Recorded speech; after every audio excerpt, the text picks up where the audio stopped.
Welcome to another episode of Nothing Moves Without Us, a Black culture podcast. On every episode, Clifford and I discuss shows, movies, and music from the past 30 years that have played a pivotal role in the Black experience.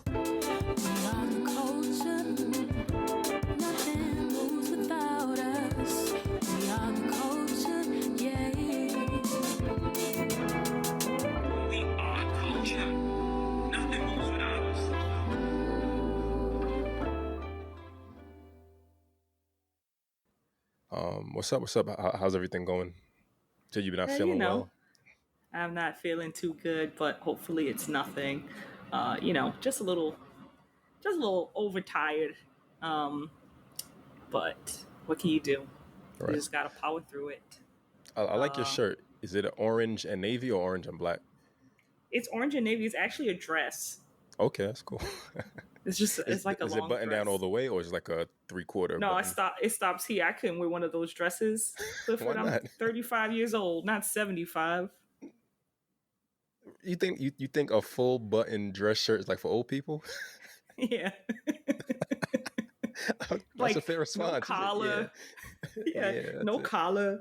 Like, I don't know how many buttons this is. I can't count. 4 buttons is good. Could you imagine? I don't want to wear a dress with like 20 buttons on it. That's insane. I feel like millennial culture will take that. Like, we'll be in our 80s seeing people with full button down dresses. You're gonna remember this conversation. You're gonna be like, "Damn, I should have started this trend. I should have done it first." No, thank you. Let that be someone else's thing. I'm good with my 4 buttons. I didn't have to do anything but put this over my head. I didn't have to button up my dress for 10 minutes. You get button fatigue. Your thumbs. Yeah. Button fatigue is a real thing. Yeah. No, honestly. So like I was trying to unbutton this top button because it was like too against my neck. It took me like 2 minutes to do it because it was like so tight. I was like, what the hell is going on? Now imagine me trying to do that 20 times. I get that. I lose my mind. That last button is difficult sometimes. Because they make it smaller, I think, or something, but it's just, I think you just need a little neck breathing room, right? I mean, that's the style anyway, right? Let it breathe. They want you to earn it. Earn the fashion. Like that. Yeah. What are you up to, Clifford? How was your weekend? Weekend was good. I mentioned that I was doing some recording. I'm recording an audio book. Just kind of taking things to my own hand. Like I wanted to write a memoir for years. Like I've had an interesting life. I've met a lot of dope people. I've had a lot of dope realizations. And like now, I think more than ever, it just fits in with mental health awareness and where we're going socially, culturally. A lot of like individualism and a lot of things that I feel that are kind of inhibiting the life experience, especially with the Black experience. Mm-hmm. Last year, I spent about 2 to 3 months, or maybe earlier this year. Yeah, earlier this year, I started pitching to agents. No one was interested. It's me. I have a co-author also. No one was interested. Mm-hmm. And toward we had like multiple rounds. Toward like the last round, maybe like 2 months ago, an agent wrote back and she said, thank you for allowing me to read the story, but I just didn't connect with it on a personal level. And prior to that, me and my co-author I was talking about authenticity because a lot of like what I've been doing on TikTok, like using my voice and speaking has been resonating with people. And I realized that I could never authentically tell my story using standard English. Like it doesn't fit.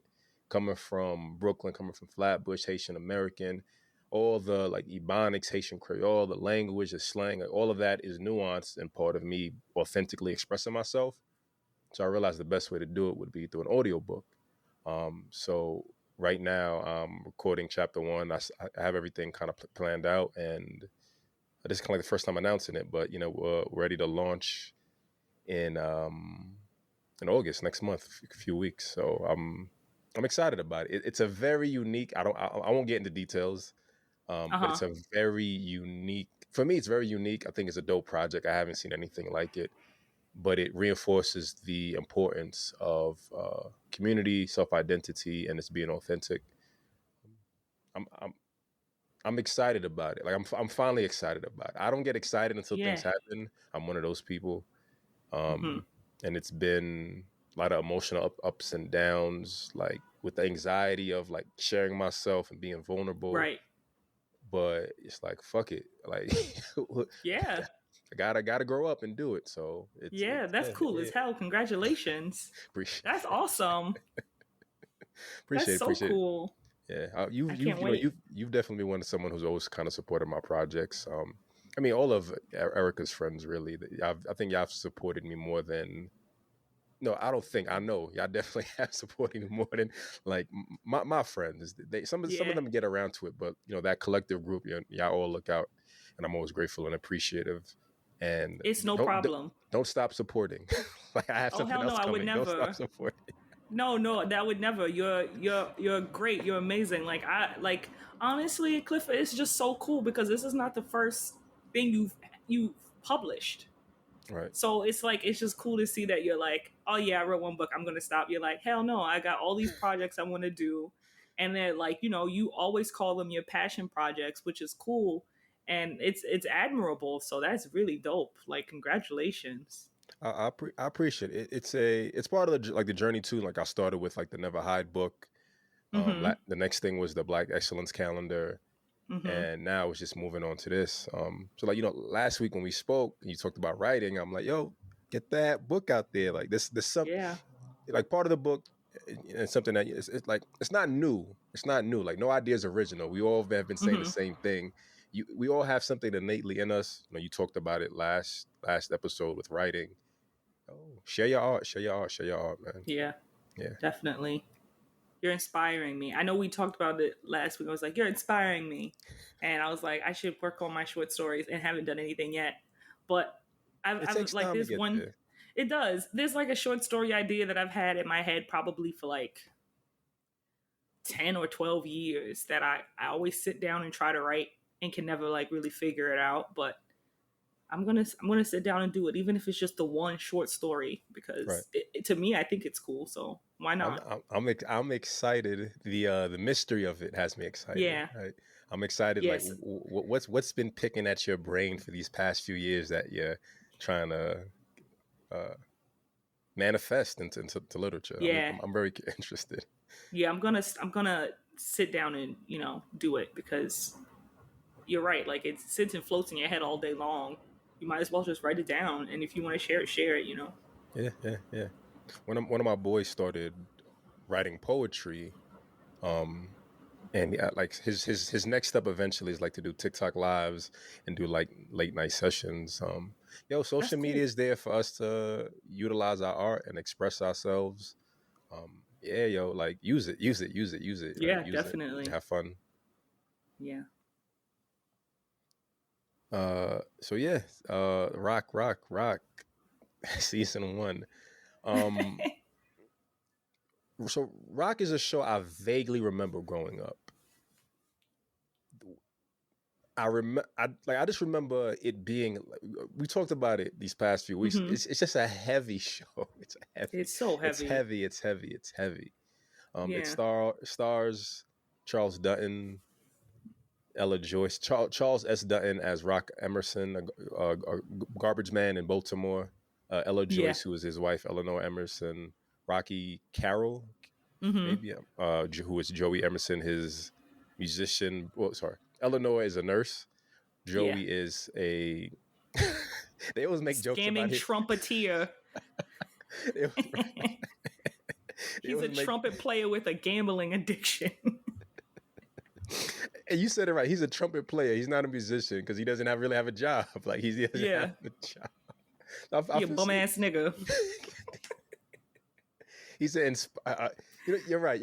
Right. If he like balanced out, and maybe this ties into the last episode. If he balanced out, like having like a humble side, maybe he would be an aspiring musician. But since he's an aspiring musician and he's shady, he's a bum ass nigga. Yeah, right. He's a bum ass nigga. Yeah, he really truly is. And this, last but not least, man, is Carl Gordon, who is Andrew Emerson, their godfather. Pop.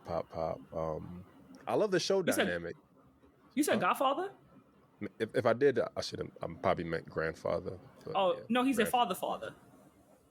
Sorry, I always view older people as grandfather. You're right. Yeah. There's no kids. He's just a father. You're right. Yeah. And maybe I'm still stuck on that episode of them trying to have a baby.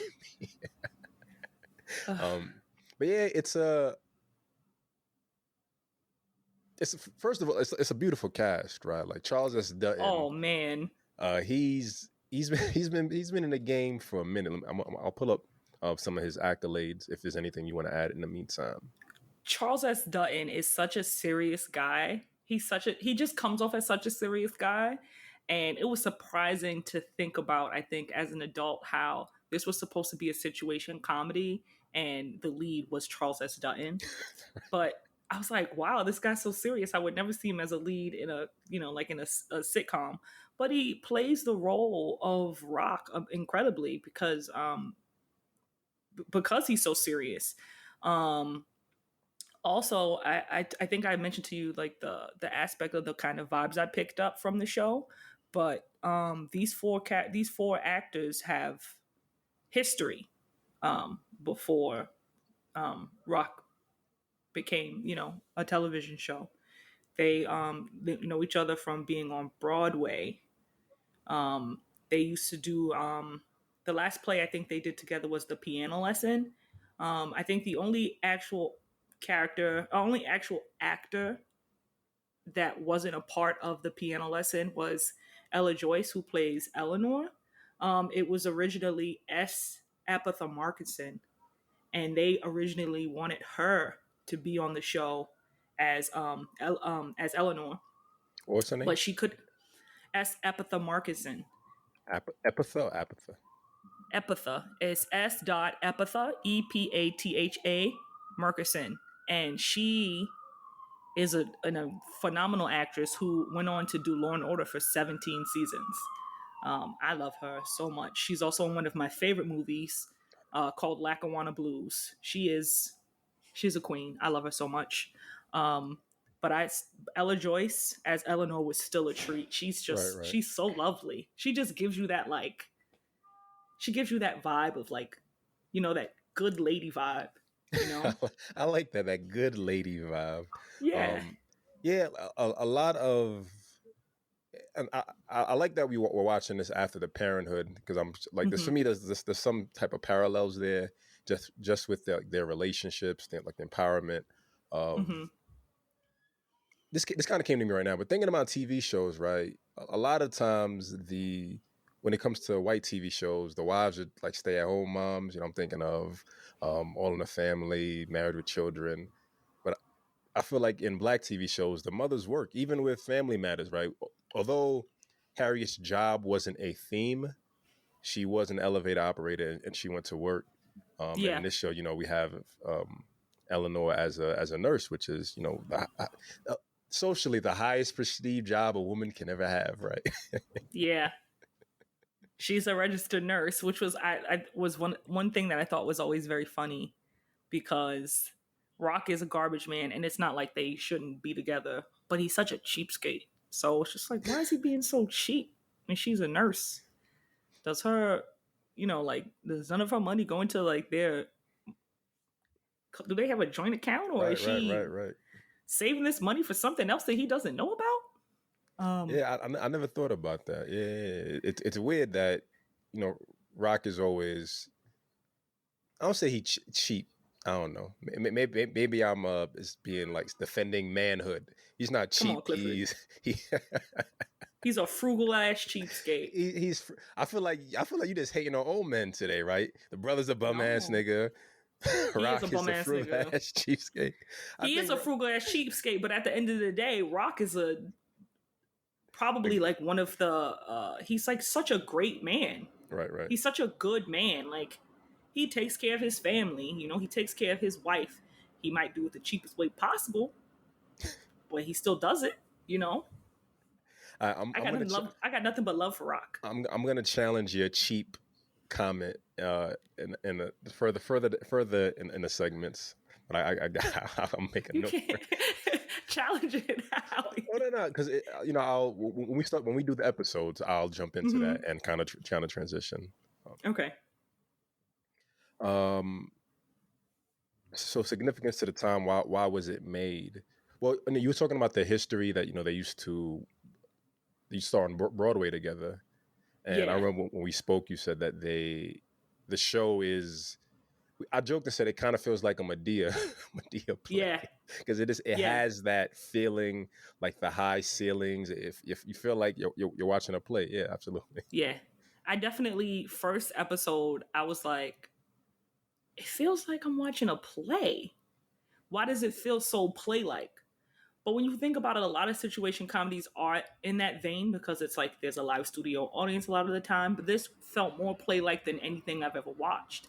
And I was like trying to figure out why. So I like looked it up, and it was because all four of these actors have tons of experience being on Broadway, and that's why that vibe was that. And that's the vibe they were going for.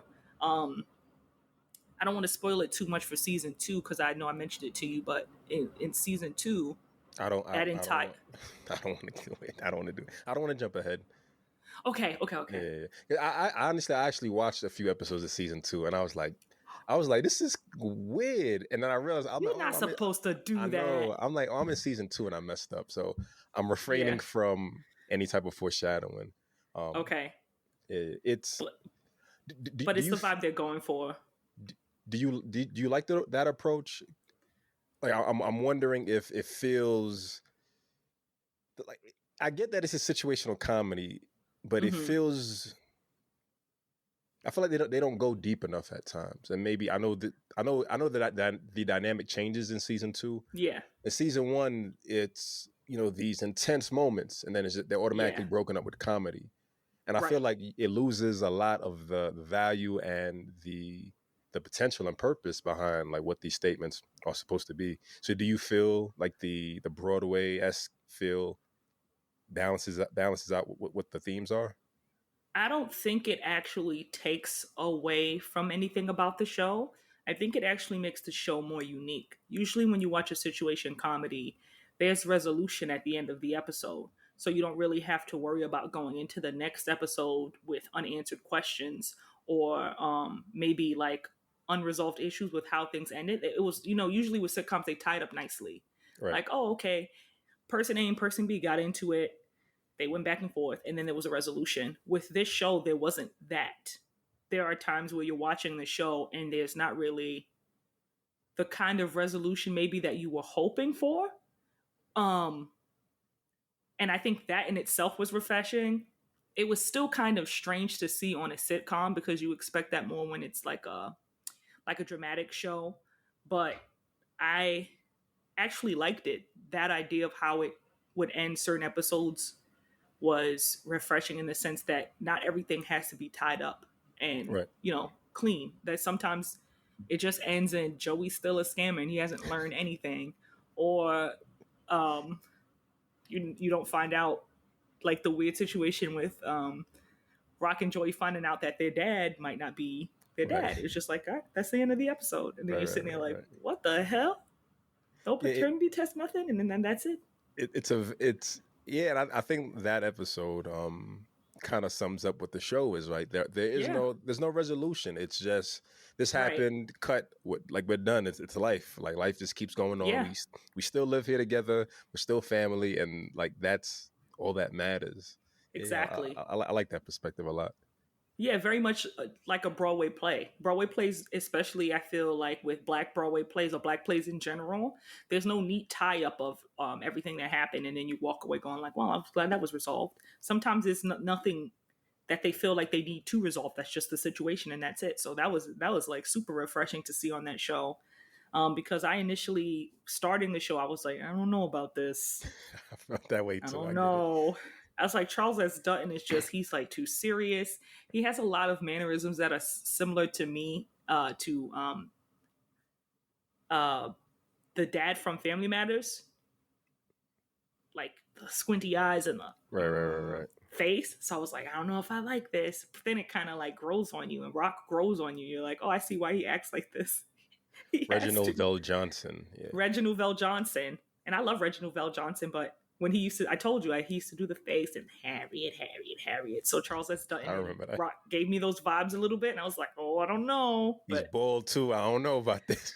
I don't know, this bald man. But yeah, he grows on you. You get why he is the way he is. I think that's the best thing about the show. You understand why he is the way he is. It's because of literally everything around him, all the people around him make him that way.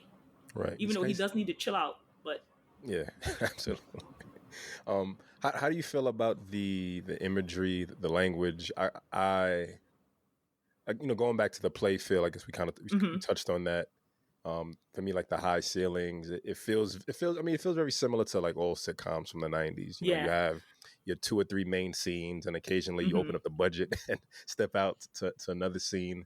I feel like the videography, the directing works well. It's I always talk about, I enjoy older people being in shows because they offer balanced perspective. So the father being there, Andrew being there, he still has a bit of like racism in him. He's still old and ignorant at times. There's no real like you don't know where he's gonna go sometimes, right? He's just kind of off the rails, and I like his. Yeah, I feel like a lot of characters are kind of defined. Like, we talked about Joey Rock, Eleanor, but the dad is just like this ethereal, flowing old man who sometimes on your side, he's gonna joke on you, he's gonna knock you, and there's no resolution, and that's it. But it works well. It works well. It definitely does. Pop, aka Daddy, because that's what Eleanor calls him. Like, she calls him this the whole show. She's like, "Hi, Daddy." But he was cool. I think overall watching it, like, you're right with how it's shot. It's of course very much sitcom-ish, but the language they use is very much play. So when I was in college, I read a lot of plays, and this is exactly how they talked in every play that I read. So I like that aspect of it, but I do wish there was more like Baltimore accents. Right. I felt like that would have been really cool, but besides them not having those tew, like what it say, tew, Baltimore. I don't know how they talk. They say like tew and stuff. Tew, I don't know. That's the only word that keeps popping in my head. Tew. But yeah, that's probably my only thing that I wish there was more of a Baltimore accent to how they spoke.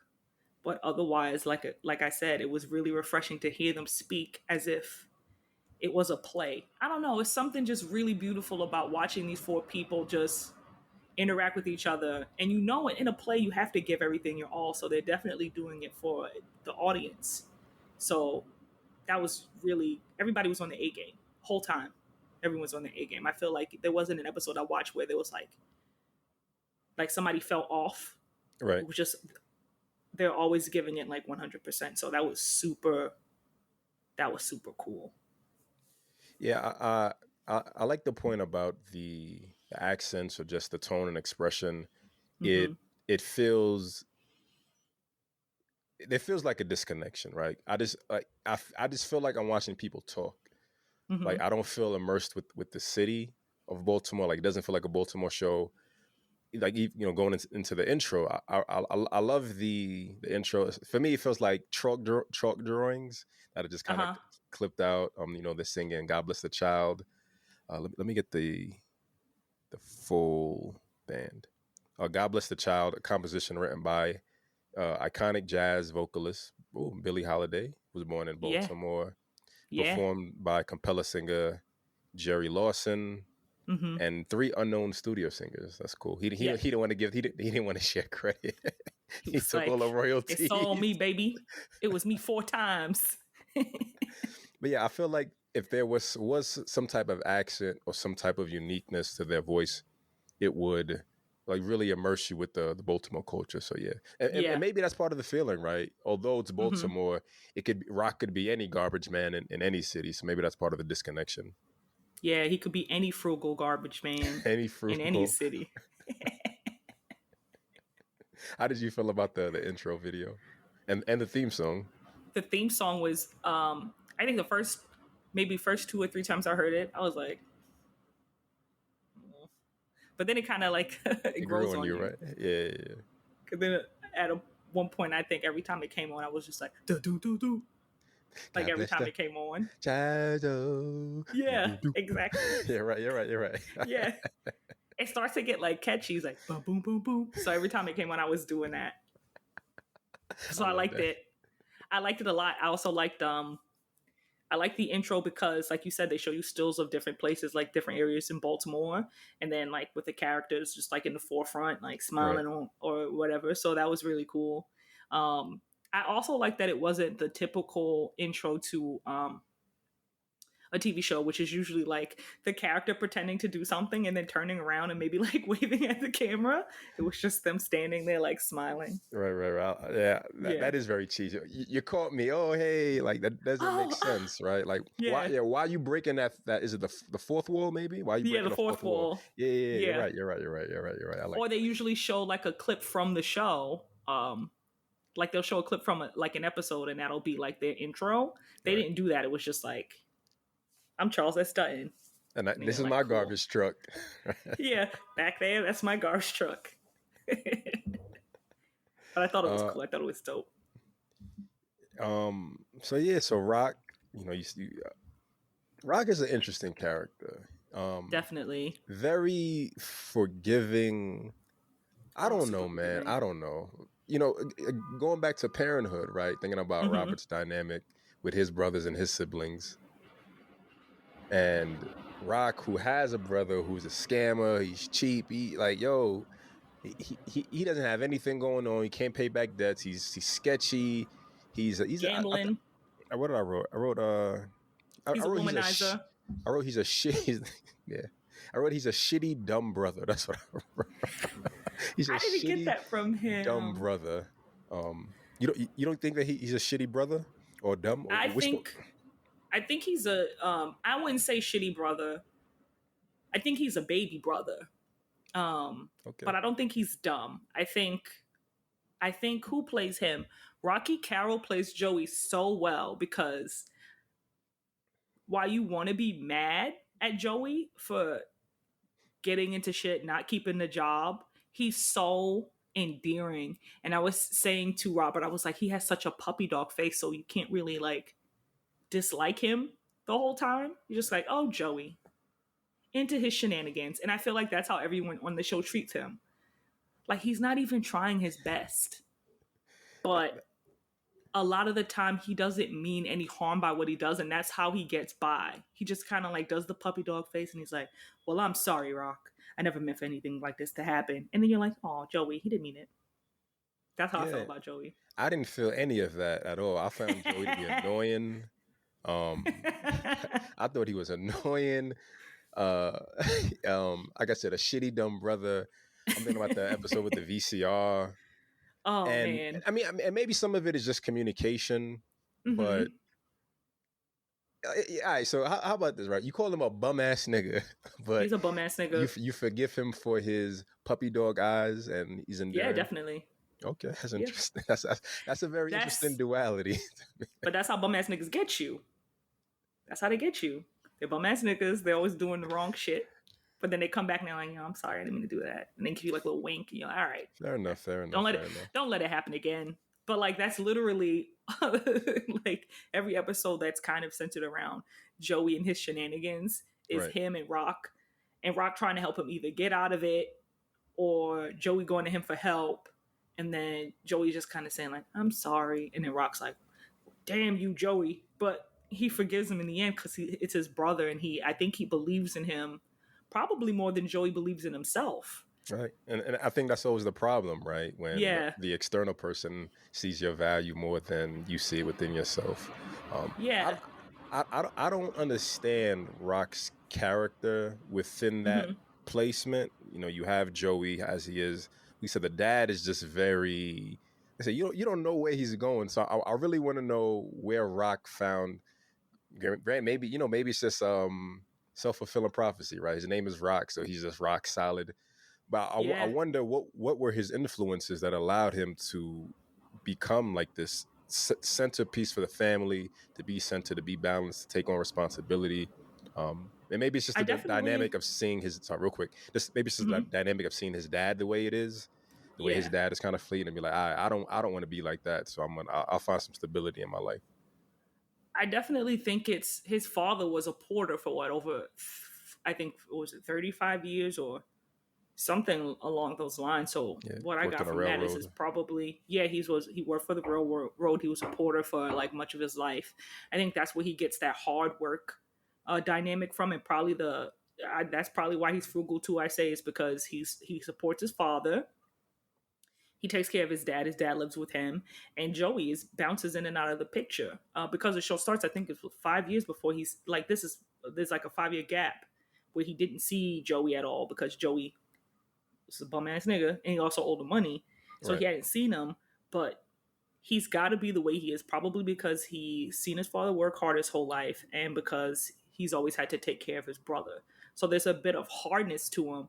But again, like I said, Rock is a good man. He never lies about, what his job is. He takes pride in it. So yeah, just overall I think that's why his character probably is the way he is, because like you said, he's taking care of so much. He has a wife, he has a home to take care of, his father, his brother. So he's hard on his brother because he wants him to be better, but he's also sensible enough to know that, even if you believe in your brother and he doesn't believe in himself, what are you going to do? There's nothing Right. to do. It's all up to Joey to figure out his shit. But yeah, like he's just a really solid character. That's probably why it's called Rock, because he's a rock. He's a foundation. Right. I was also thinking about how he treats garbage. So Rock is a garbage man in Baltimore. He loves his job. He He does. genuinely loves his job, and I think what allows him to love his job, it supports him. Maybe supports him, his family somehow, but Mm-hmm. it he finds value in it, right? He Right. finds treasure through other people's trash. And I was just thinking about like that's the relationship dynamic with Joey. Joey Mm-hmm. is, if you look at Joey from the external, he's trash, but Rock always looking for value in trash. He's trying to find the gift and the whatever Joey has Yeah. internally inside him that has value. But Rock is just this anomaly. Like with everyone and anyone, he's just an anomaly because he sticks to his morals, his values. Mm-hmm. Um, he jokes a little bit here and there. Certain things make him He does. uncomfortable. Yeah. He's not sensitive. He's sometimes sometimes he isn't willing to be curious and like learn about things. Sometimes just like, oh, no, Yeah. I'm not doing that. I'm good. I'm moving Yeah. on. Um, Yeah. but overall, he has this which is, it's just weird, right? Someone who Mm-hmm. goes through garbage, finds value in it, and you're just like, here's this new thing. He's like, no. I just like old things that have been defined, and I can like find value in them. Yeah. It's a very weird dynamic. Him and Eleanor have an amazing relationship. I thought They of do. Robert and Jerry Mm-hmm. while watching them, and I was thinking about this: how much love people were in love in the '90s on television. People were in Yeah. love, kissing, smooching, hugging, loving. You know, Blackish is like the most black show, most modern black show I've watched, and I'm like, where's the affection? Where's the like none of that, man? So Yeah. I really love that I love their relationship out of everyone in the show, because they're always at the end of the day, regardless of Daddy and regardless of Joey, they always there for each other. Yeah. There's definitely like a softness that Rock has when he's dealing with Eleanor, even though she is someone that insists, like, Rock, please buy me new things. Please stop bringing home garbage. She doesn't hate him for it. She just wants him to not give her garbage. But there's like like you said, there's like, it's so loving. Their relationship is so loving because they're just they smooch, they hug, they kiss. Like, it's evident that they have like a sex life without it being like, over the top in the show. Right. And they just they truly enjoy each other's company. And there's even Eleanor says it. Eleanor says it in one episode. She says, because there's an episode where Pop starts dating this younger woman, and Rock is like, I think you're moving too fast, Pop. This is crazy. And Eleanor is like, we were together for 3 weeks before you proposed. And he's just like, be quiet. But it's because he loved her so much, you know? Right. And obviously he made the right choice because they've been together, you know, the whole show. But yeah, they're just, I don't know. And they have such good chemistry. Everyone on the cast has such good chemistry. But Eleanor and Rock have like amazing chemistry because it's playful. It can be serious. It feels like they've actually known each other for years. So it's cute and it's like lovely to see. Right. So what did I have that? Season. What am I doing? Am I wrong? I don't know if you noticed this either because I what did you watch this on? I watched it on Pluto TV. Okay, so I watched it on Pluto TV too. There's an episode missing on Pluto. Do you know? Do you remember? Do you know which episode? It's supposed to be 25 episodes. But there are only 24 episodes of the first season available on Pluto. The 25th episode is "The Rock That Dreams Are Made Of." And that episode is extremely heavy from the synopsis, but it was not available to watch on Pluto TV. And I think that is technically the series finale. I mean, season finale. Got it. So that one's going to be missing. When Eleanor, I'm just reading the synopsis real quick. Mm-hmm. When Eleanor, why is he doing it? When Eleanor wakes screaming from a nightmare, the rest of the family try to calm her by confessing their own worst nightmares. Along with Rock, Eleanor tells the truth. She dreamed about the adult neighbor who cared for her when her parents went away. All these years, she has suppressed the memory of being molested as a child. Yeah. And like those are the themes I remember the show being about. Mm-hmm. Nothing in season 1 felt familiar. You know, I talked about they have these hard topics and then just cut into humor. Right. And it takes away the moment. Mm-hmm. And like, I'm gonna look for that episode because I'm really interested in how do they maneuver that based off of what everything else has kind of been. Yeah, I think it's on YouTube. I'll look it up. I know it's on like Rock was on like I think Amazon Prime. Yeah. And I also learned that it wasn't available until last year because this is a show. Yeah. Honestly, I've actually looked for Rock like on DVD early in the years because this is a show that I always remembered. And I'm just reading some Wikipedia. After decades of lobbying from fans, the complete series was finally made available to viewers in July 2021. Yeah.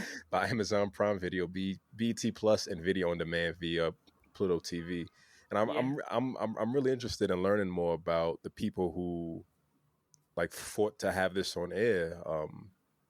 And yeah, like I didn't. Crazy. I didn't expect that at all. But it's dope. They put everything on TV. Yeah, it's dope to see people coming together for shows that matter, especially Black shows. Yeah. Yeah, I saw that too, and I was like, "That's crazy that it literally wasn't available until 2021." But I think I mentioned it to Robert, and he said something along the lines of, "It's crazy that it wasn't available because." It should have just been on HBO Max because I think HBO was the parent company for Rock. So it should have just been on HBO Max, but it wasn't. Right. And people had to be like, put the damn show on TV. And then they finally did it in 2021, which is crazy. Wild. Yeah. How did you feel about the pilot episode, like the first introduction into the show? It was crazy. It was crazy because I never get that vibe again. So this first episode is the VCR. Rock gets a VCR for Eleanor as a gift, and Joey comes into the picture because he's been away for a little bit, And towards the end of the episode, he's just like, hey, no, I got this better stuff. And they're trying to like one up each other to, I don't know who they're trying to impress, because it's not Eleanor. At this point, it's just kind of them like butting heads. Right. And then realizing that they're being very silly after destroying all the things they bought her as she watches from the staircase. But it was so funny because then that dynamic kind of like dissipates. They don't really ever compete with one another again after that. But I think Rock took it more as a challenge, and Joey took it more as like, I'm trying to impress you, Rock. And I don't think they were. That's what it was like a weird. It was like a weird dynamic between them in that episode, because I was just like, why are they so aggressive towards one another? And then you realize that they're sort of competing with each other, and it's like a one-sided competition or something. I don't know. It was very strange. Yeah, that ending scene, like, you know, we talked about lack of resolution. Mm-hmm. You know, like earlier I brought up like the idea of communication, right? You know, right. I buy a gift for my wife. It's from the garbage. She's used to me bringing things home from the garbage, right? My brother comes in, he sees my gift, and he's like, I'm going to get you a new and improved VCR. Like, why? Like, why? Why not give me the money and say, yo, Rock, thanks for allowing me to live with you. Here's some money to buy a new VCR. But that's just, you know, that's just not the mindset, right? Of I'm trying to do good for you, right? Like the mindset is always, I'm trying to do you a favor. I'm trying to look out for you. Yeah. When it's the other way around, like Joey, I'm good. I've been good in my life for years. I have a wife who lives with me. Dad's been living with me for years. I don't need you to do me favors. If you're gonna look out, give me money, pay rent, or like put me on to something. And like that just kind of becomes their relationship. It's, you know, Rock grabs the VCR and he throws it, smashes on the floor. Joey grabs the brand new VCR, does the same thing. And it's like, why? Like, well, why are they doing that? Why? Just save one or return it. That's that. Get the money. Like, what? It's that machismo. They're like just being so like, ooh, and it's so silly. And I think, you know, I feel, and that's the thing too. Like we like you said about the resolution, they apologize to each other and they hug it out. But at the end, Eleanor is just stuck there with like more garbage, and she's just kind of like, did y'all have to do this? Was this necessary for y'all to show affection towards each other? And they probably didn't even think of it because they were all machismo, you know? Right. So it's like really silly, but I'm glad I didn't judge the show just based off that one episode, because I definitely would have just stopped watching because it was so dramatic for a first episode. You know, usually you're used to being eased into something, and then here they are smashing VCRs in the living room. But it was definitely an interesting episode. Not my favorite though, not by a long shot. I like how they've, at least throughout this season, they incorporate other main characters. So, you know, we get this, the first pilot episode is with, you know, Joey moving in. It's Eleanor's birthday. And it's focused on the relationship between, I mean, it's an introduction, but it's really focused on the relationship between Joey and Rock and that tension. And the next episode is about the dad and Joey and Rock possibly not being his children. And I made a note that it was interesting to see affairs in a sitcom, because I feel like that's not something that's brought into sitcoms as much anymore. Right. It because it feels like a heavy topic. It feels like they're more for like housewives of this and, you know, like Cougar Town and shit like that. So I thought it was an interesting like second episode, but also again the humor and the humor. Pops is there at the hospital with his friend. His friend is on his deathbed. He's like, I think one of your boys might be mine. I think it's. His friend passes away. The doctor comes in. He's like, wake him up. I just need him to come back for a second to tell me something. And it's like, yo, no matter what's going on, no matter the heaviness of the moment, yo, there's always a joke. And I don't know if it's just like the polarized of the heavy emotional moment and like this joke that makes it even more funnier, or if it's just like, yo, that was a funny ass joke. I think, and that's why it's so interesting, because depending on, like, I guess depending on the type of person you are, maybe it's not funny, but that shit is funny. And it's only funny because it's like, imagine being in the same situation where someone tells you this deathbed secret, and when you're like trying to figure out like which one, they just die. Imagine Shit, trying to nigga, explain you that to better wake up. somebody. You better tell me something, right? Right. But like you said, in this episode, it comes to like that, one of these boys that he's raised might not be his, but there's no resolution, in the sense that there's no clarification on which one might not be his kid. Right. They just kind of move on from it. Nothing Moves Without Us, a Black culture podcast, is brought to you by the Black Excellence Shop. Shop our Black Excellence calendar and journal bundle, 366 days of Black history, self-love, and personal growth. Receive 10% off your order with coupon code CULTURE at shopblack366.com. He's been a father to them all these years. Why is he going to stop now? Right. What is it? What does it even matter? Like, what would it change in the long run? Yeah, exactly. And it's about, rethinking your perspective on terms and titles and what fatherhood means. Which is really funny.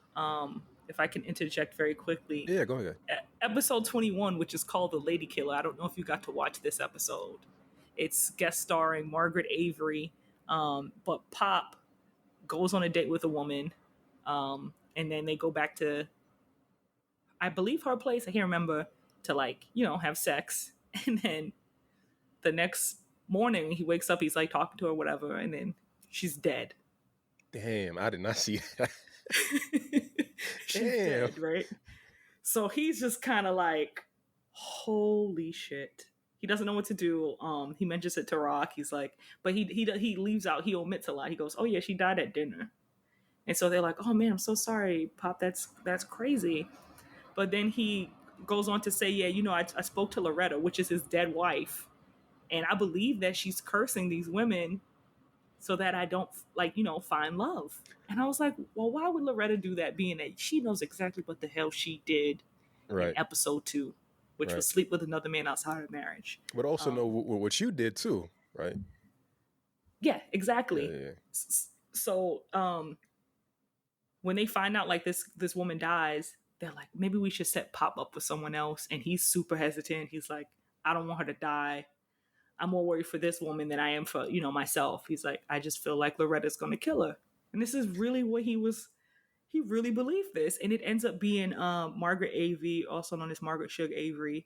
And she's like a nurse that works with Eleanor at work. And he ends up being super rude to her, trying to pretty much make her not interested because he doesn't want her to die.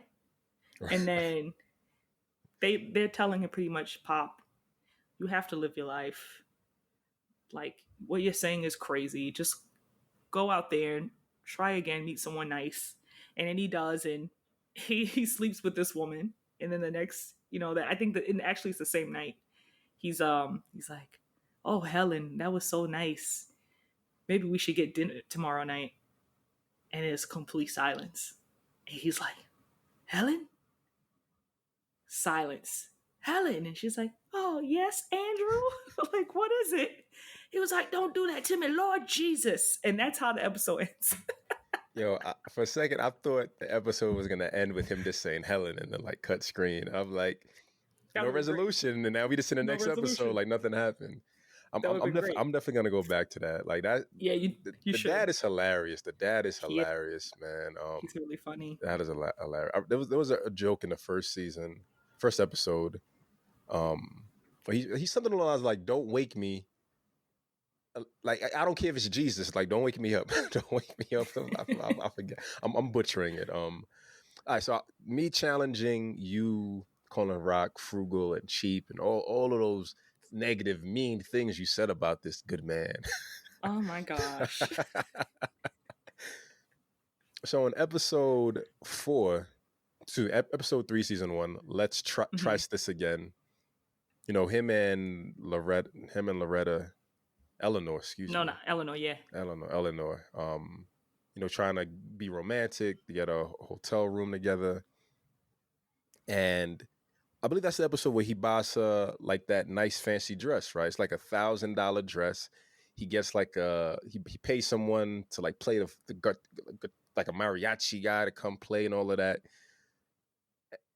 So I don't think he's cheap. I think he's frugal, and I think when it comes, if it's about, I don't think he's cheap. I think you know what it is. Maybe it's just like masculine, feminine perspective, right? Like you view him as cheap, I view him as being frugal and mindful, and having $1,000 to get your lady a bomb ass dress that she's gonna love. Like like you're able to do that through being frugal and being mindful of your spending. Do you remember how pissed off she was about that though? She was, yeah. And also, this is also the episode where Joey convinced him that he should get the hotel room.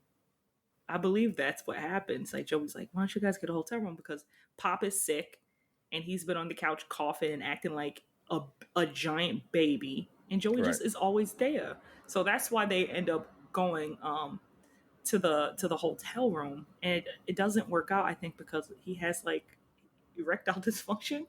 But Eleanor was like, you spent how much money on this dress? And he's like, she didn't want that. I don't think she wanted that. That was too much. He overdid it. And I'm sure they had to end up returning it because it was so expensive. But he literally brings garbage home. Like he does. Like there's an ongoing theme with Rock where he at one point thinks Eleanor is going to leave him for a rich patient she had, which was Sam Jackson. Samuel Jackson. He looks the same 80 years ago. he looks the same forever. Just hair or no hair. That's it. Yeah, Eleanor, like this guy shows up to the house. He brought a jewelry. He's like, yo, I think I'm in love with you. And Rock is convinced like that she's gonna leave him for this guy. And she's never gonna leave Rock. For Sam Jackson. She loves Rock. So she loves him despite the fact that he's a cheapskate. He is cheapskate. I won't say cheapskate. I'll take that back. Frugal is better because he is obviously saving money. But like, stop bringing home garbage. She's like, stop bringing me garbage. He's still bringing home garbage. Right. But like I think it's... Go ahead. No. I don't remember what I was going to say. Oh, I'm sorry. You saying I think... It's okay. We talking about him being cheap, frugal... I think he's cheap when it comes to, he's frugal when it comes to Eleanor. He's frugal when it comes to himself. The only person I feel like he's not frugal when it comes to is Joey because he lends Joey money all the time. Right. But yeah, he's frugal, but maybe he's frugal because he has to lend Joey money all the time. But still, like, they always have to convince him to spend a little bit of money. I mean, I get it. You got to be frugal. But again, she's a registered nurse. And he's a garbage man. And he's in the union. So he's making good money. Right. I just want him to, be a little bit more giving. Yeah, it's... I think now, like, thinking about it, it doesn't... The dynamic of them struggling doesn't make that much sense. Garbage man. I don't think they were struggling. You just think he was... frugal. He's just being frugal. Or maybe that's why you think he's just cheap. Yeah. Because I feel like they have the funds to... I'm not saying that they can go out and buy a mansion and stuff, but he's a unionized garbage man in Baltimore. She's a registered nurse. They're not hard up for money. He's just frugal. He's just cheap. I take what I said. I took back calling him a cheapskate. He is cheap, damn it. He got money. do they ever talk about not having money? Do they ever talk about struggling with money? No. Not that I saw. So I'm thinking about the last episode that's on Pluto TV of season 1. All That Jazz, I believe it is. Wait, I'm confused. All That Jazz is episode 23. Okay, Rock, which is the second to last. Yeah, Rock According to Rock is the Joey's book episode with the bookie. But like there was some confusion too because I feel like they were getting switched a lot. Like you can't really tell what the last episode that was available was. Because I initially thought it was All That Jazz, and then realized that it was Rock According to Rock, which is when they have the boy group, the boy band. Okay. Yeah. Okay. Yeah, that is. I'm gonna do better distinguishing research on my end. Yeah. to compare. I mean, the same thing happened to me. I was like, I thought it was episode 23. So then I was like, oh, I need to watch that episode. And then I go back and I'm like, oh, wait, no, it's Rock According to Rock. But I think at some point those episodes got mixed up, even on Pluto TV, because I initially didn't see it when I was watching it. And then it appeared. I was like, am I losing my mind? Yeah, now I'm thinking about the beginning of the episode where Rock is going to buy a car from, what's his name? Wild Thing. Tone Loc. Tone Loc. There we go. Thank you. I just played this song like 2 days ago and I forgot. Tone Loc. He's like a $5,000 car over like a 10-year payment. And maybe that's just how I process it. I mean, maybe that's part of my I process him being like, I'm cheap as I'm trying to get a good deal. I'm trying to get a good deal. Maybe that's it. I'm thinking about the episode with the pool table. And like he wants stuff. He wants to I don't. Yeah. So, what do you think his drive is with collecting garbage outside of the like this ownership and having unique things like a pool table? What else do you think drives him to reinvest in garbage or find new value, repurpose garbage? I think it's because he's frugal. I think it's that. I think it's also no. I really think that's what it is because he repurposes things. Maybe things that he never thought he would have or he doesn't want to spend money on. He sees it in the garbage and he's like, this is not really garbage. And, it goes back to that old quote, like one man's garbage is another man's treasure. So he probably looks at it like that. He was like, I can use this and not spend any money to have this thing. But I really think the driving force with him like taking in so much garbage is that he doesn't have to pay for things. Like he can have these these things that are considered entertainment and have them and not feel like he's being wasteful by spending money and still have those things like the pool table or the VCR or the fact that he refuses to buy a new refrigerator even though theirs is on the fritz for who knows how long. Right. Just like, oh wait, if I can fix this enough, then I can save this amount of money. So definitely it's like the driving force is him being just very frugal. I've been talking about consumerism a lot on my TikTok, and I'm repositioning. I'm trying to reposition Rock his behavior, and I think I like his. I like the. I appreciate that he tries to find value in things, right? To reduce consumerism, reduce waste. That's all I really have. I think I appreciate the effort. That's all I had.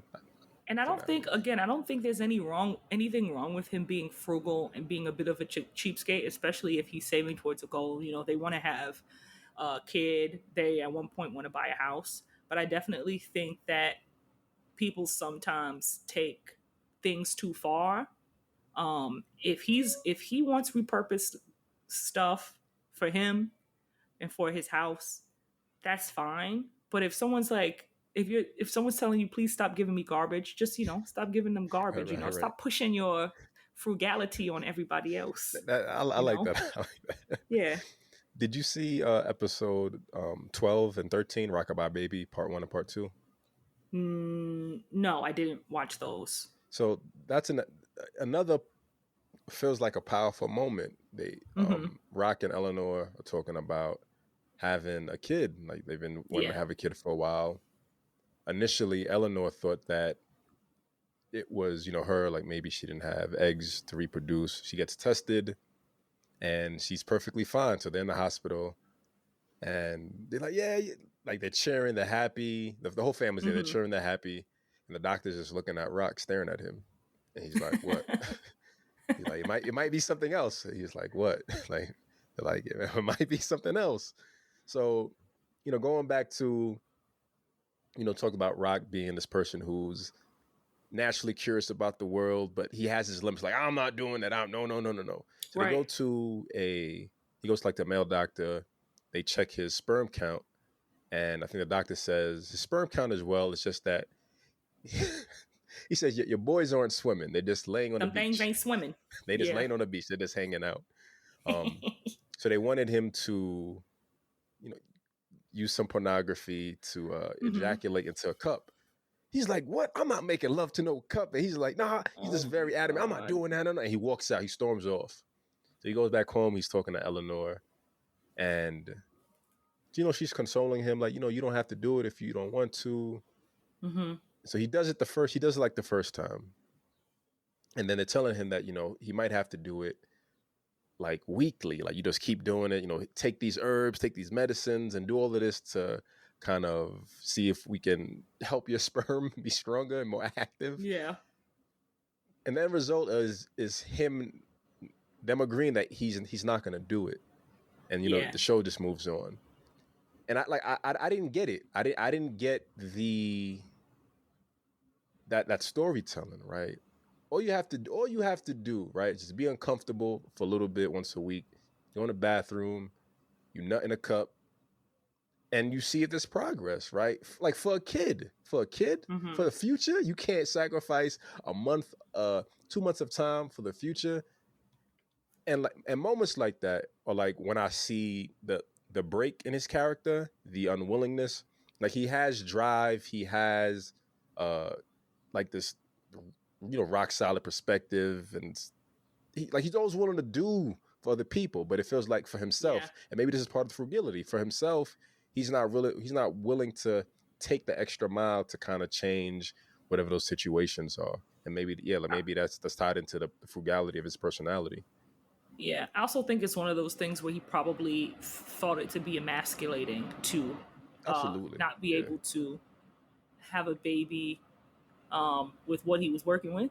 And that probably like made him feel a certain way. And, sometimes confronted with maybe something, being wrong with your sperm will make you feel like less of a man. And instead of, he shouldn't tie it to that, but he did. Right. So instead of having to deal with these uncomfortable feelings or, letting his wife down, he just was like, whatever, we just won't do it right now. So I think that's probably a big part of it. I don't know though.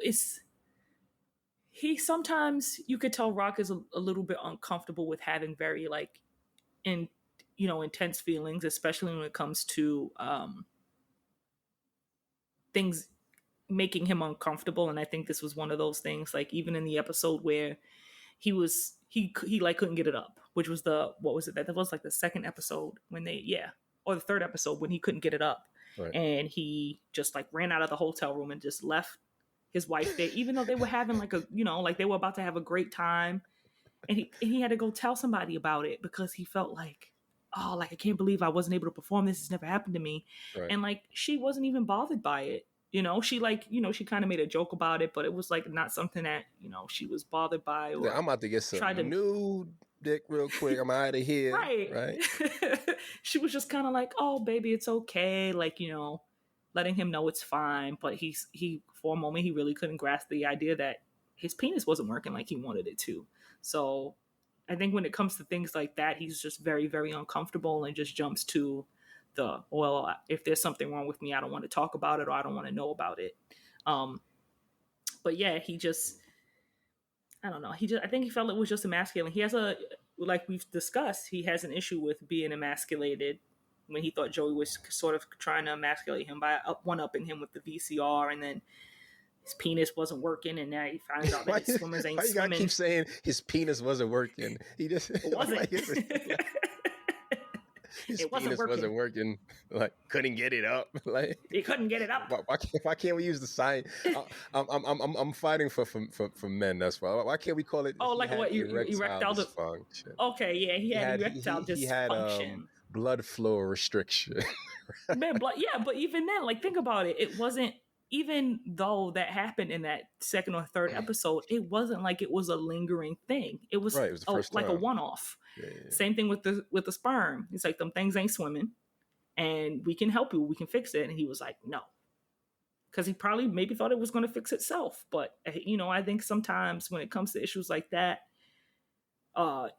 men can sometimes be too hard on themselves. It doesn't mean there's anything wrong with you. Like, it happens, like it's life. But he was just taking it hard. I was like, well, that was the only thing he was taking hard. I like that we both were like, oh, let's just zing, boom, roasted, all of that, right? Yeah. Yeah. But yeah. Like while you were thinking, I was, I guess, realizing, like, although he has all of these strong dynamics about him, the being emasculated. I think I use the word sensitive, but again, I don't feel like that's the word. I feel like there's still a boyish part of him that hasn't evolved into his manhood. I wonder, maybe it's from his dad. I don't know. I mean, I feel like his dad jokes on him about everything and anything. Maybe that's part of it too. Like there's insecurities basically. There's some levels of insecurities that he's still dealing with. And I guess that makes him a real character, right? Like, he's solid in all these other ways. Externally he expresses it, love and whatever.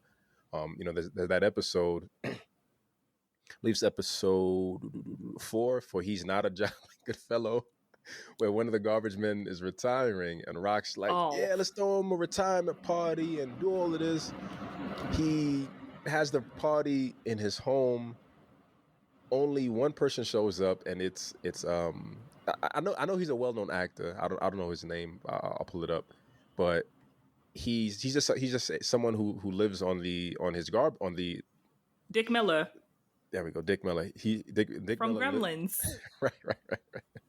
Was it Leon? No. Was it Leon? Who's the? I'm trying to remember who the garbage man was. Leon, yeah. Yeah, so Leon. The only person who shows up is, you just said it, Dick Miller, who's Mr. May, who lives on his route. And no one else shows up. Like, Rock goes to the bar and he's like, come on, guys, we need to, we should show some love and support to fellow garbage man. No one's interested. They're watching the baseball game. And I think initially he was going to have his dad, he's going to have Joey go with him to like motivate them. And Joey's like, nah, like, you got this. He goes in there. He's like using his baseball analogy. Like, he's up, he's up at bat. It's his last inning and all of that. And it feels empowering, right? It feels empowering. The next episode, they didn't come. I talked about baseball so much. They just got excited for the game. And, again, it's one of those moments where you feel, and it's like, it's just humor. So, but I definitely, with that episode, which I thought was really interesting, is that he's really pushing for these people to appreciate Leon. And I don't think he realizes how kind of like selfish it is, in the sense that I think he's doing it because he doesn't want to be in Leon's position. And when it's time for him to retire, and see that people don't appreciate him. Right. So I definitely think that's where might have said that. Yeah. So I definitely think he, wasn't grasping that, but like, Leon was an old, mean guy who, like, he didn't really give a shit. He was like, no one's going to come to this. He's like, whatever. No, they're not going to do anything for me. It doesn't matter. And Rock couldn't believe that would be true. He was like, no. People love you, Leon. Why wouldn't they love you? He's like, because he's a mean old man. That's why. Right. And Rock's fault is always seeing the good in people, but never seeing the truth of who people are. Maybe that's the challenge, right? Yeah. There was another episode which I thought was really.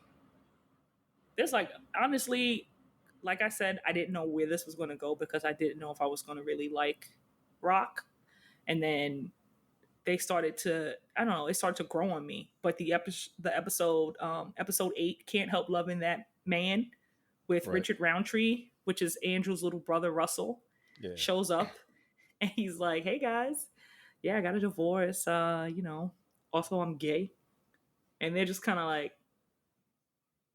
nope, I'm out of here.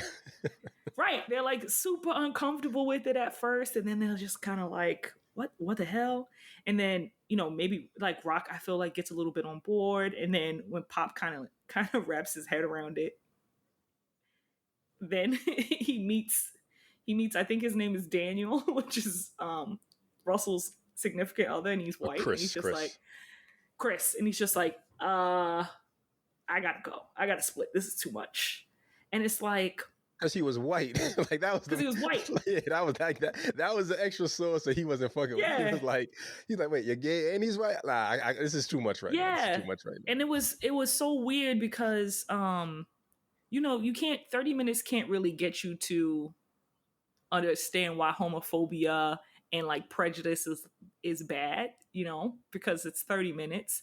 So they had to kind of do it, I feel like, in a rushed way. So it's Pop starts saying like, why would he choose to do this? He's an educated Black man. This doesn't make sense. He could like have any woman he wants.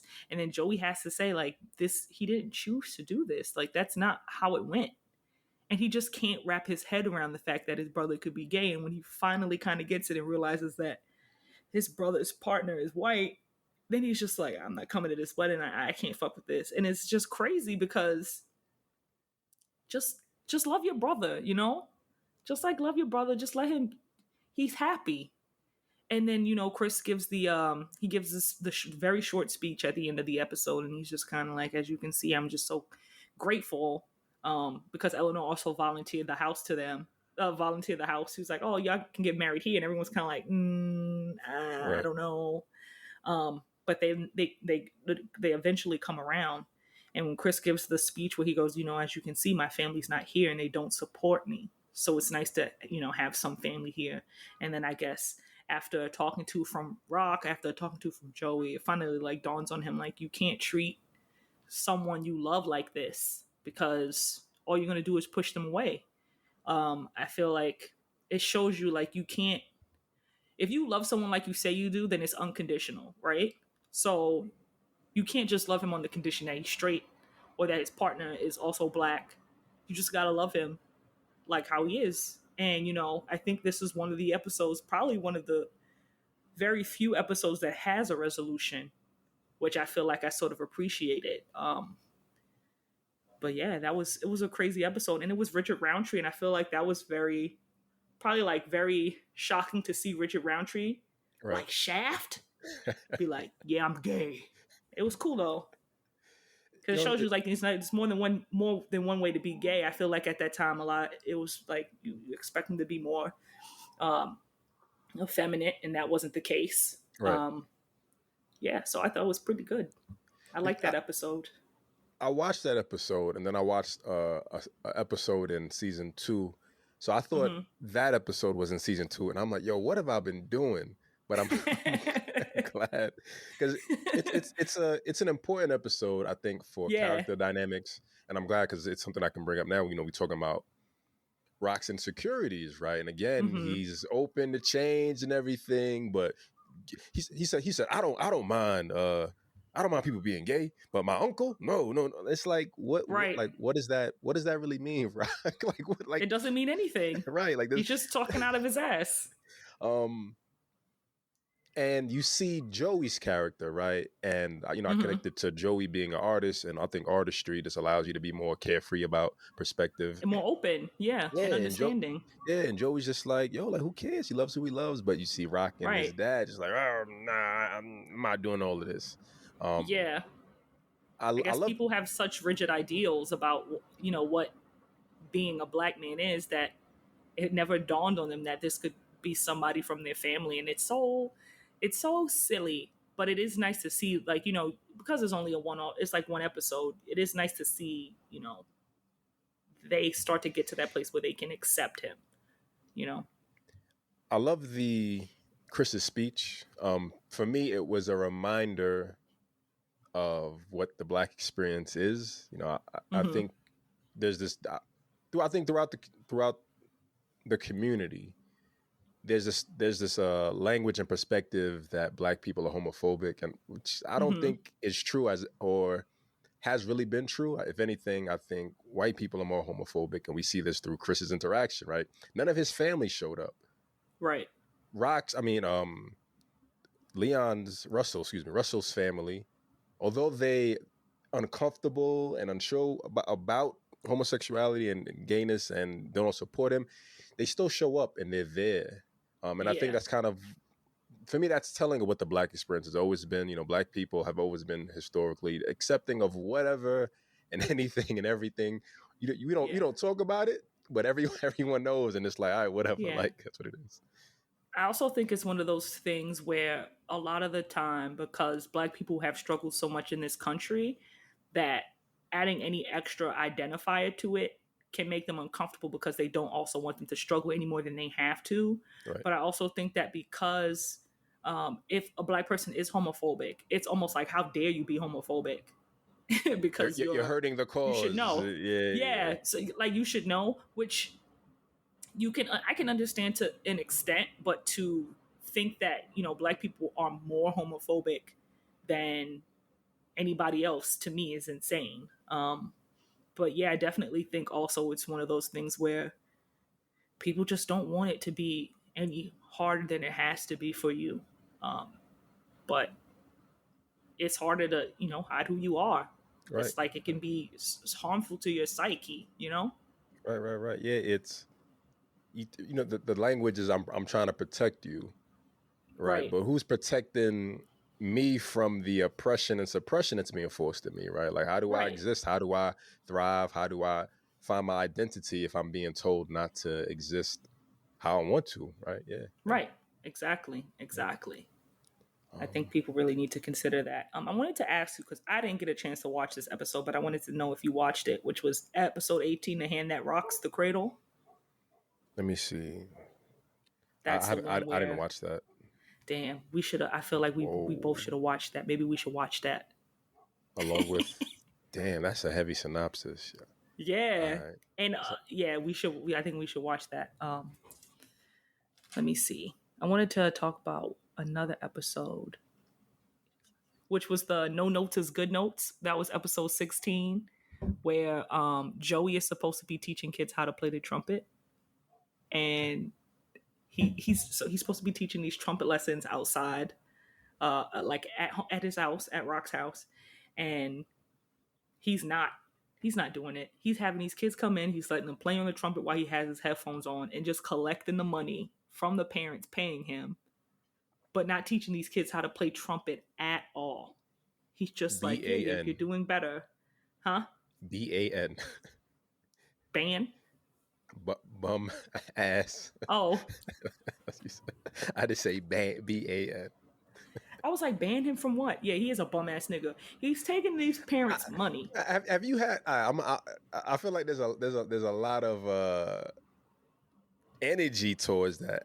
Have you dealt with? Do you have a thing against Joey types, or do you just hate bum ass niggas? Like, I feel like no, there's some personal passion behind the way you say it. So I'm trying to. That's the thing, though. I think Joey is a very likable character because he's very endearing. He has like a very subtle funniness to him. But at the end of the day, he's still a bum ass nigga. I don't have any problems with bum ass niggas. I just don't deal with them, you know, personally. Because you know, I love this. It's not good for you because you're paying their bills, and you know, I've never dealt with any bum ass niggas. I should just say that. But just for the record, just for the record,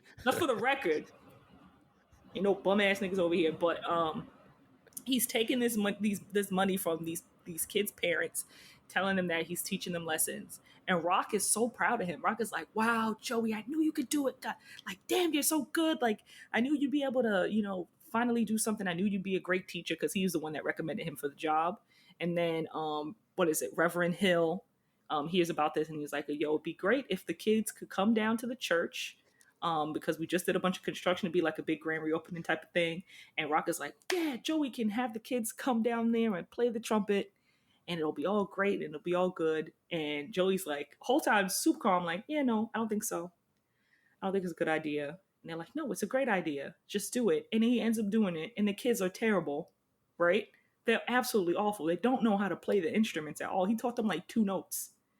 And after they finish their performance, the parents are like going crazy. They're like, will. And then Joey was banking on the fact that parents will go crazy if they just see their kids doing shit. And he was right. And he ended up like getting a girl at the end of the episode too, because he was telling one of the moms like, oh, I do private lessons. And she was like, oh, that's so interesting. So now he's giving private lessons to this woman to play the trumpet.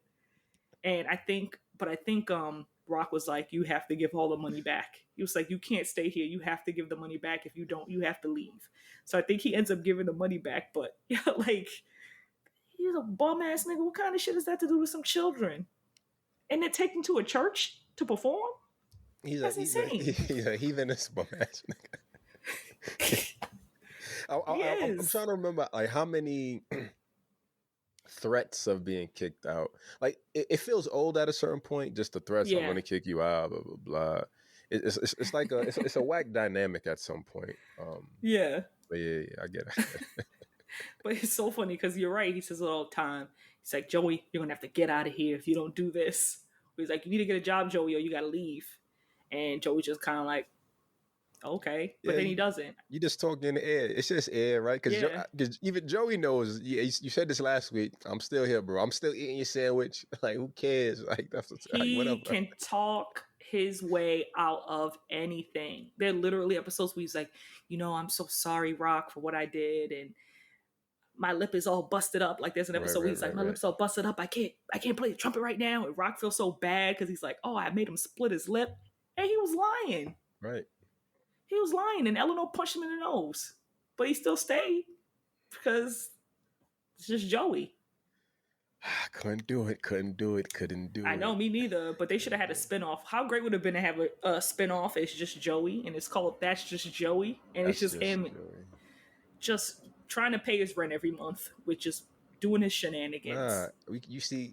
You can't dislike bum ass niggas, but then like support bum ass nigga content, right? That allows bum ass niggas to thrive. Like, you can't. But that's the thing. I don't dislike bum ass niggas. That's their business. Okay. But Joey's funny and he's endearing, and I get why they keep forgiving him, and I think that's the best part of the writing on this show. You get why he gets so many second chances. I know you don't agree, but I was like, all right, I see why. It's because Joey is like I said, he's like endearing.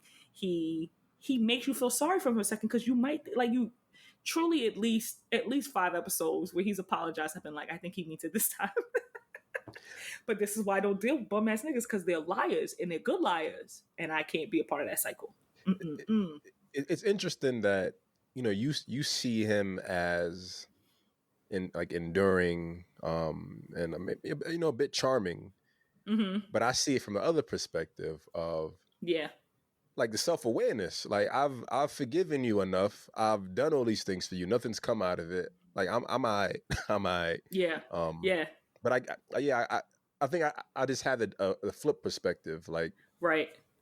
Fuck all that. I'm good on all that. That's too much energy. I don't have energy for all that, right?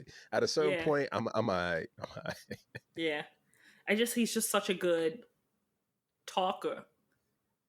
He's just a good talker, because his biggest obstacle is himself. You know what I'm saying? And the next biggest obstacle is Rock, because he just got to convince Rock every episode or every other episode to forgive him or look the other way. Right. So it's just funny. Again, I don't deal with people like that because I don't want to be in no bum ass nigga shenanigans. But I also can't understand how you could get in some bum ass nigga shenanigans, because you'd be like, all right, I think he means it this time, And again, it's like his brother, so it's different. It's his baby brother. He said it himself in one episode. My job has always been to take care of you, and he takes this seriously. So he will never give up on Joey. Maybe he will in season 2 or season 3, but right now he's just kind of like, you got to get it together. I'll give you 100 chances, and he really does. So the only last episode I wanted to reference, since we're talking about Joey, is it's last on Pluto TV, but it's listed as episode 23, all that jazz, and it's when Joey finally gets some redemption, right? He gets a job. He gets a job as a trumpeter, and it's actually from someone. He the dude calls him. No, the guy calls. Eleanor picks up. Eleanor's like, yeah, he's here. The Joe is for you. He's like, who is it? And she tells him the guy's name. And he's like, no, tell him I'm not here. I owe him money. I slept with some of his ladies. I stole his ladies. Like this, all this dog shit, right? And eventually, Joey gets on the phone and guy's like, yo, we need someone to replace, our trumpeter. And Joey gets on stage. He's like, he's working finally. And, watching it, there's this air of, like, I'm finally happy for him, right? Like his life changed. Now I'm happy for him. Now I'm glad for his growth. And that, they're at the stage, they're performing, and I think the original guy comes back and he just kills it. He kills it. Played by Dwayne Martin. Yeah. And then, Joey's out and it's just back to, being a starving artist, right? Starving artist. Oh my gosh, this was an episode. I'm gonna be honest with you, Clifford. I know I was just sitting here saying like, I get it. I get why people put up with his shenanigans. But if I was Rock, this would have been the episode where I said, you got to get the hell out of my house because you are a stupid person. Because why in the hell?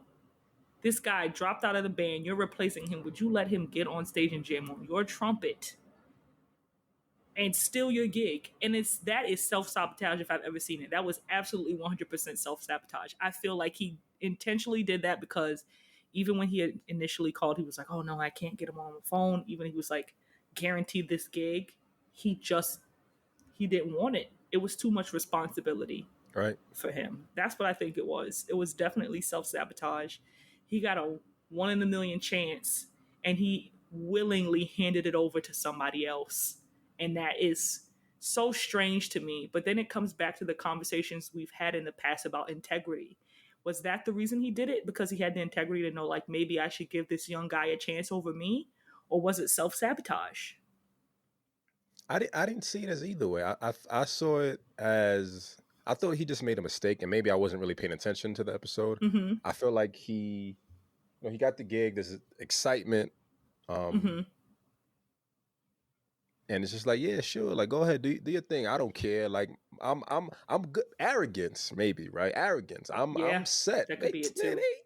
They fuck with me. I'm good, right? Go ahead, do your thing. You ain't better than me.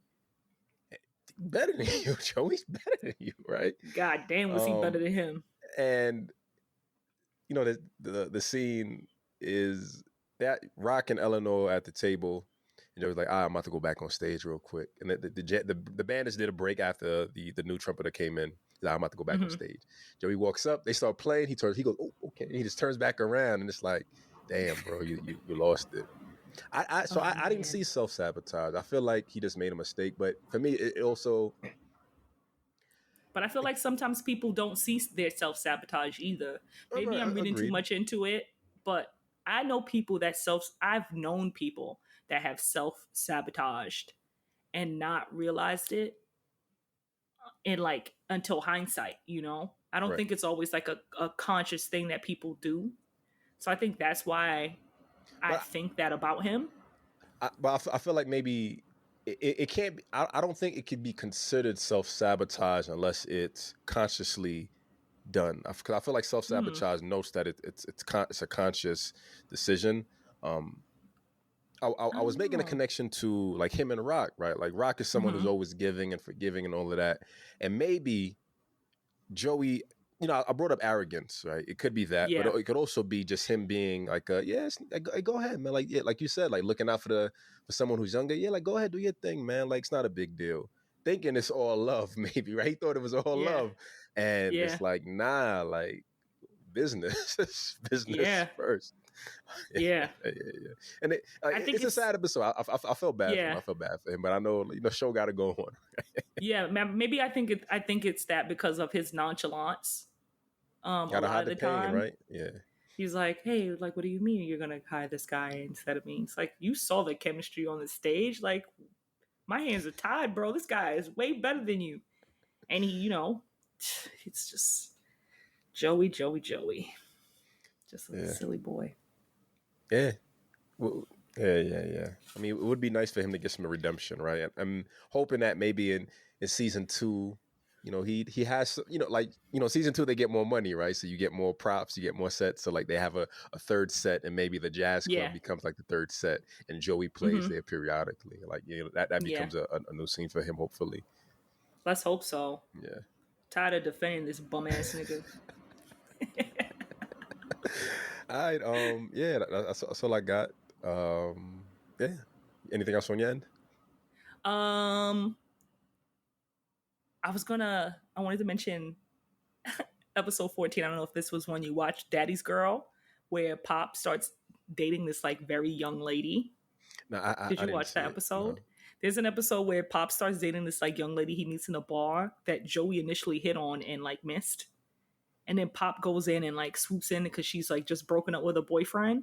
And first night they like have sex and get engaged. She dies. Nah, I'm joking. Nah, she doesn't die. She doesn't die. They get engaged. He's like ready to. He met her parents. Parents are about his age. Everybody's cool with this. It's very not everybody. Rock and I think Eleanor are just kind of like, are you sure you want to do this? This is the episode I referenced earlier where it was like, are you sure you want to do this? You haven't known her that long. And then that's when Eleanor goes, well, you've only known her for, like, we know each other for 3 weeks when you proposed. Right. And Eleanor thinks that she's going to talk this girl Celia out of marrying Pop, but it doesn't work because she just likes the girl so much. It ends with them breaking up because she gets back together with an old boyfriend. But Joey is convinced that like the only reason she's doing all of this is to get with him. She's like, oh, she's just playing the long game to try and get to me. You said my pops to get at me. Yeah. She's like, yeah, he's just trying to get to me. But at the end of the episode, Celia pretty much tells him, hey, it's over. I'm getting back together with my boyfriend. I'm so sorry. He proposed. We're going to get married. And so she leaves. And then they get a knock on the door. And Pop opens it. And it's a man that's like older than him. Like, oh yeah, I'm Celia's boyfriend. She left her purse. And he's like, you're Celia's boyfriend? And she's like, yeah. He gives her the purse. He's like, tough luck, young man. And then walks out. And I was just like, damn, this is crazy. It was a pretty good episode. I feel like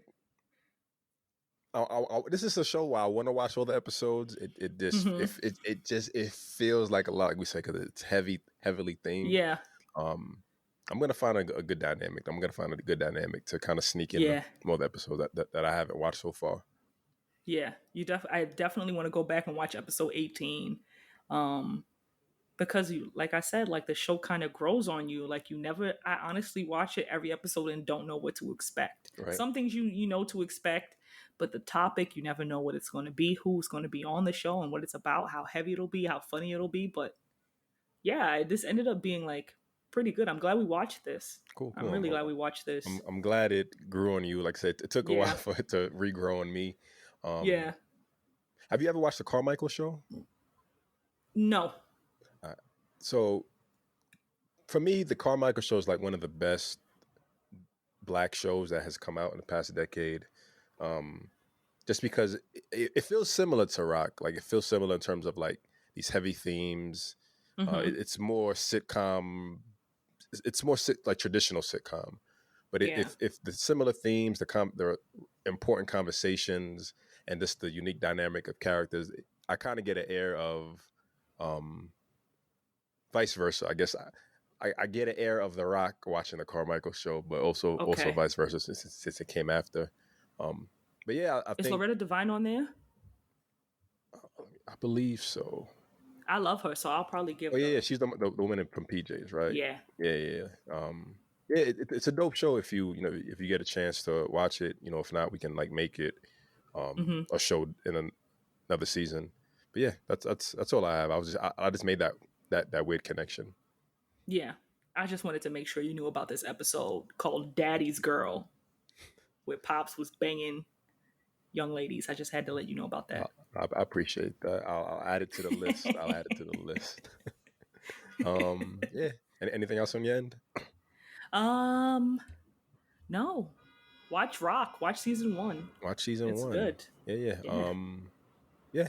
That's all I got. That's all we got. Till next time. Peace. Bye. Thanks for listening. You can find us on YouTube for bi-weekly club discussions and occasional recaps at Nothing Moves Without Us. Please follow our TikTok and Instagram at A Black Culture Podcast, and you can watch podcast episodes on YouTube at Nothing Moves Without Us, A Black Culture Podcast.